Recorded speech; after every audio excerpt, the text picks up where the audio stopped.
bagaimana kalau DPR menggunakan hak angket? Ini kan sekarang dikemukakan oleh PDIP. Ya. PDIP akan mendorong hak angket. PDIP akan mendorong hak angket. Yang kita ingin lakukan adalah membongkar seluruh permainan di belakang ini. Di mana prosesnya yang bisa kita harapkan hak angket. Kenapa? Di situ nggak ada pamannya. Di situ nggak ada pamannya. Hak angket itu hak DPR untuk melakukan penyelidikan terhadap satu dugaan pelanggaran yang dilakukan oleh pemerintah. Hak angket itu adalah hak yang diberikan oleh konstitusi pada DPR dan tidak boleh ada satu orang pun atau satu kekuatan pun yang melarang hak itu untuk digunakan oleh anggota DPR. Apapun kepentingannya, tidak boleh. Kalau dia coba melarang hak angket itu, artinya dia larang adalah digunakannya hak konstitusional. Pemerintah kan bisa bilang, kenapa kami diangket? Kan yang melaksanakan pemilu kan KPU. Undang-Undang Dasar 45 mengatakan KPU adalah sebuah lembaga negara yang mandiri, independen, pemerintah nggak ikut campur. KPU dan Bawaslu itulah lembaga negara. Hak angket ini bisa menyentuh siapapun. Itu selama dia lembaga negara dan menggunakan uang negara. Kenapa? APBN-nya kan DPR yang rumuskan. DPR itu punya satu tugas, namanya melakukan pengawasan. Apa yang diawasi? Pertama, undang-undang yang dia putuskan. Dia harus awasi dalam pelaksanaan undang-undang itu ada kesalahan, kelalaian, penyimpangan atau tidak. Kedua, apa yang diawasi? Budget, anggaran. Kenapa dia yang buat? Dia harus mengawasi produk yang dia buat. Loh, semua yang menggunakan APBN berhak diawasi oleh DPR dong. Gimana?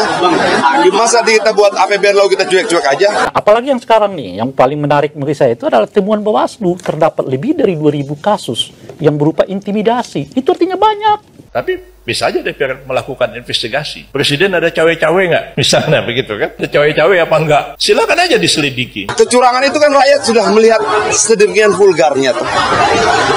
Ketika pulang dari TPS mulai bercerita satu dengan yang lain. Ada begini loh, ada begini loh, ada begini. Masa sih? Iya ada begini, ada begini. Dan rakyat semakin tersadarkan. Ini yang orang bilang engkau bisa membohongi beberapa orang untuk beberapa waktu, tapi tidak akan pernah bisa membohongi semua orang untuk selamanya. Ya. Dalam pelaksanaan pemilu kita, lembaga asing mengatakan ini pemilu paling tidak berintegritas. Hanya kita sering mulai menyebut Mahkamah Konstitusi itu sebagai mahkamah kalkulator gitu loh. Tapi apakah hasil angket itu akan menggugurkan hasil pemilu? Apalagi hasil pemilu itu kalau diputus oleh Mahkamah Konstitusi, dia sama sekali tidak menggugurkannya. Kalau Anda mendapatkannya dengan cara manipulatif, cara mobilisasi, cara intimidasi, dan macam-macam yang melanggar aturan, Anda bisa didiskualifikasi. Kita tidak sedang mencari kalah menang saja, tapi kita sedang mencari kebenaran itu sendiri. Bisa aja, misalnya ada polisi atau ada tentara atau ada orang sipil siapapun yang ternyata cawe-cawe, memalsu misalnya komputer KPU sehingga si A menang yang harusnya nggak menang. Orang itu bisa dipidana. Ya pidana itulah sanksinya kepada dia. Tapi tidak menggugurkan hasil pemilihan umum, apalagi telah diputuskan oleh Mahkamah Konstitusi. Ada kecurangan yang sangat vulgar yang dilihat oleh banyak orang. Terus kita mau memilih berdiam diri begitu? Nggak ada. Masifnya proses yang penuh dengan kecurangan ini tidak memberikan kita pilihan untuk berdiam diri, nggak ada. Kalau kita diamkan ini, jangan harapkan pemilu berikutnya akan lebih baik. Orang yang berkuasa dengan kecurangan akan mempertahankan kekuasaannya dengan kecurangan dan dengan kecurangan dan kecurangan. Orang yang berkuasa dengan kebohongan akan mempertahankannya dan kebohongan kedua, ketiga, keempat dan sebagainya. Sudah itu kok aturan alamnya. Siapapun yang mendiamkan kecurangan juga berlaku curang. Siapapun yang mendiamkan kejahatan juga melakukan kejahatan. Siapapun yang mendiamkan kekerasan sesungguhnya juga ikut melakukan kekerasan.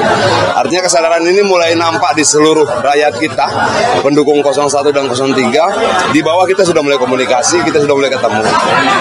Hak angket sepertinya akan berjalan dan itu adalah pilihan konstitusional. Kalau sekiranya memang hasil angket itu mengatakan cukup alasan ada pelanggaran, maka hak angket itu kan memberikan rekomendasi kepada aparat penegak hukum untuk mengambil satu tindakan. Ya. Jadi seperti itu. Tapi apakah hasil angket itu akan menggugurkan hasil pemilu? Apalagi hasil pemilu itu kalau diputus oleh Mahkamah Konstitusi. Kata Bawaslu, itu temuan sementara mereka loh ya. Pas 1 hari setelah pemilu dilaksanakan, laporan, mereka menyebut laporan terdapat 2.000 kasus yang berhubungan dengan intimidasi, 2000-an sekian yang kasus yang berhubungan dengan mobilisasi, dan 1000 atau berapa, di atas, jelas itu di atas 1000 kasus yang berhubungan dengan orang menggunakan hak pilihnya lebih dari satu kali. Kenapa praktek yang seperti ini kok makin membesar ketika kita makin banyak melaksanakan pemilu? Di saat uangnya banyak, teknologinya meningkat, Bawaslu-nya makin berwenang, ya kan, kecerdasan publiknya meningkat, tapi pelanggarannya nggak turun-turun, alih-alih turunnya malah meningkat. Nah, saya punya keyakinan angket ini akan jalan, karena butuh cuma 25 tanda tangan. Kalau disumbang 10 dari PKS, 15 dari PDI, jalan. Itu sangat teknis. Tapi kalau ditanya misalnya apakah kita siap mengajukan hak angket, sangat siap. Apakah rakyat juga setuju diajukan hak angket, sangat setuju. Apakah menggunakan hak angket itu sesuatu yang konstitusional, sangat konstitusional. Dan tidak boleh ada satu kekuatan pun yang menghambat konstitusi bergerak. Yang jelas bahwa hak angket adalah hak konstitusional. Kalau DPR menggunakan hak konstitusionalnya, itu tidak bisa dipersalahkan.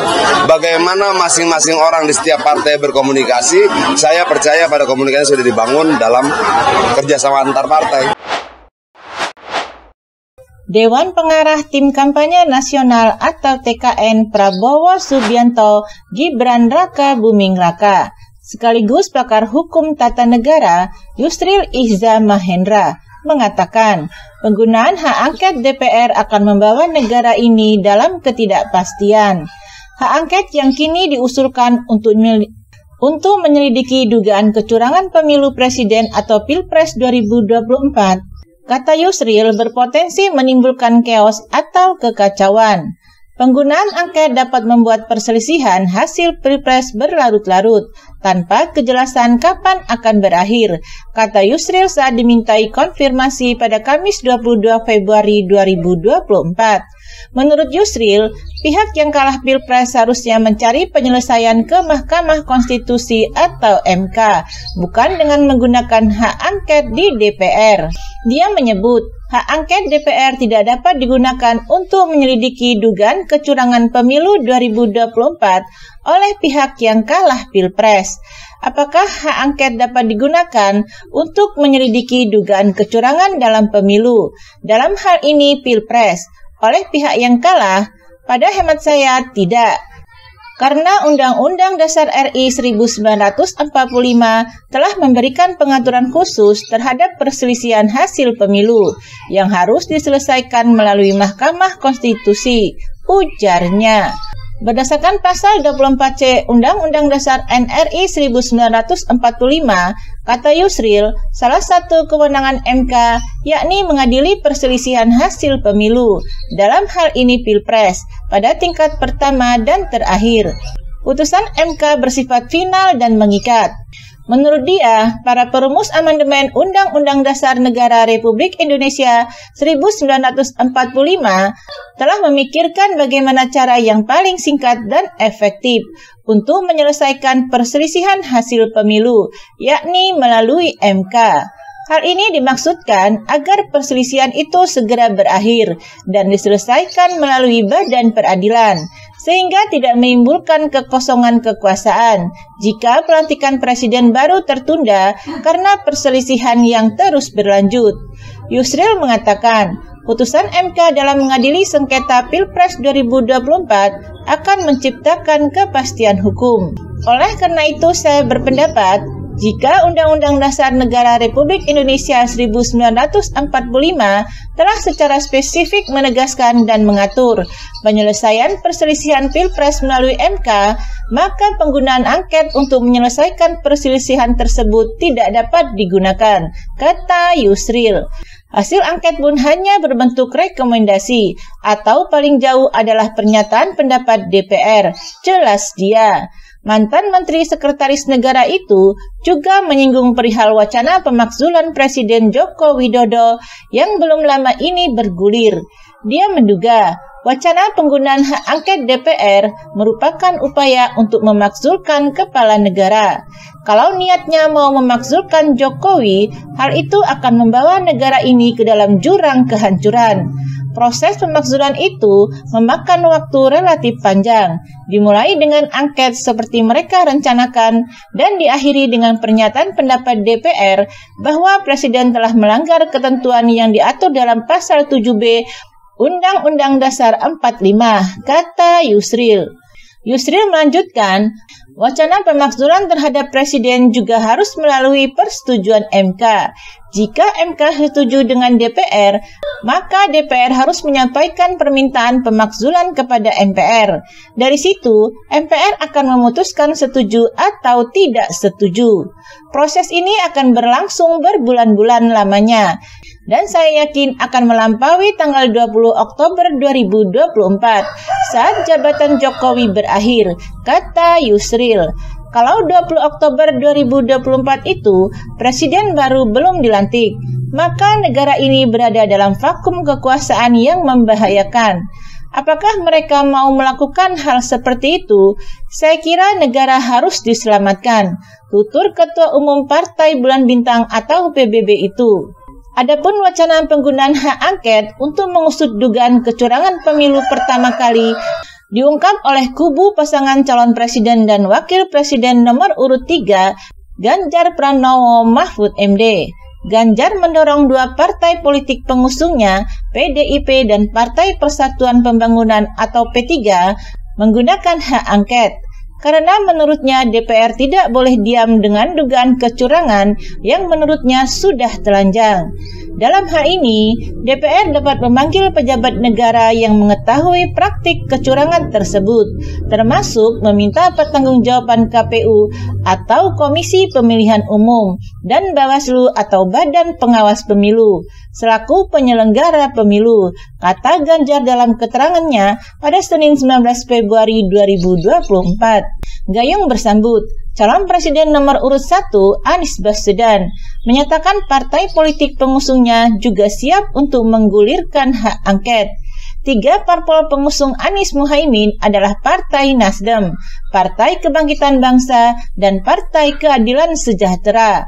Kami ketemu dan membahas langkah-langkah dan kami solid, karena itu saya sampaikan.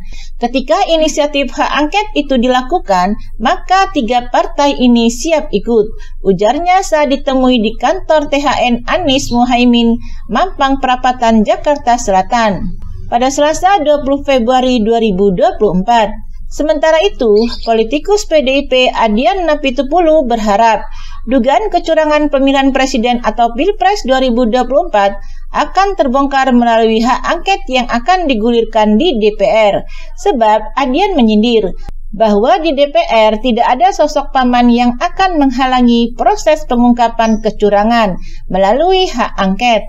Paman diduga mengarah pada paman dari calon wakil presiden atau cawapres nomor urut 2 Gibran Raka Buming Raka, yakni ex-ketua Mahkamah Konstitusi atau MK Anwar Usman. Yang ingin kita lakukan adalah membongkar seluruh permainan di belakang ini, di mana prosesnya yang bisa kita harapkan di hak angket, karena di situ nggak ada pamannya, kata Adian saat ditemui di rumah aspirasi relawan Ganjar Mahfud, Jalan Diponegoro Menteng, Jakarta Pusat, pada Jumat 23 Februari 2024. Adian lantas meyakini bahwa seluruh partai politik pengusung Ganjar Mahfud, yakni PDIP, Partai Persatuan Pembangunan atau P3, yang berada di parlemen juga mendukung gagasan hak angket. Dia pun menegaskan bahwa PDIP solid menggulirkan hak angket, walau yang baru bicara adalah Capres nomor urut 3 Ganjar Pranowo dan dirinya. Diketahui, Adian tidak menduduki jabatan strategis di fraksi PDIP DPR, tetapi ada Ketua DPR Puan Maharani, Ketua fraksi Utut Adianto, hingga Sekretaris fraksi Bambang Wuryanto. Tapi di DPP ada sekjen dan segala macam. Jadi menurut saya itu sudah nggak perlu dipersoalkan. Kita kompak, solid, ujar Adian menegaskan. Anggota DPR ini mengatakan, Sikap partai terhadap hak angket juga sudah diwakili oleh Sekjen PDIP Hasto Kristianto. Oleh karena itu, menurut Adian, sikap fraksi PDIP tentang wacana hak angket tak perlu diragukan lagi. Di lain sisi, Adian selaku Wakil Ketua Tim Koordinasi Relawan Pemenangan Pilpres atau TKRPP Ganjar Mahfud turut mengungkapkan bahwa hak angket didukung seluruh relawan pasangan calon atau paslon nomor urut 3. Bahkan menurut dia, pihak relawan paslon nomor urut 1 Anies Baswedan Muhaimin Iskandar juga sudah berkomunikasi terkait hak angket. Yang jelas kita sudah konsolidasi relawan dan semua tetap dalam keadaan yang luar biasa bersemangat dan tidak ada satupun yang ragu terhadap pilihan langkah perjuangannya. Itu sudah clear, kata Adian. Diketahui, Paman Gibran diduga mengacu Anwar Usman, dia diberhentikan dari jabatan sebagai Ketua Mahkamah Konstitusi atau MK karena terbukti melakukan pelanggaran berat terhadap kode etik atas uji materi perkara nomor 90/PUU-Romawi 21/2023 tentang batas usia calon presiden dan calon wakil presiden atau capres-cawapres. Majelis Kehormatan Mahkamah Konstitusi atau MKMK menyatakan bahwa Anwar terbukti melakukan pelanggaran berat terhadap kode etik dan perilaku hakim konstitusi sebagaimana tertuang dalam Sabta Karsa Utama prinsip ketakberpihakan, prinsip integritas, prinsip kecakapan dan kesetaraan, prinsip independensi, dan prinsip kepantasan dan kesopanan.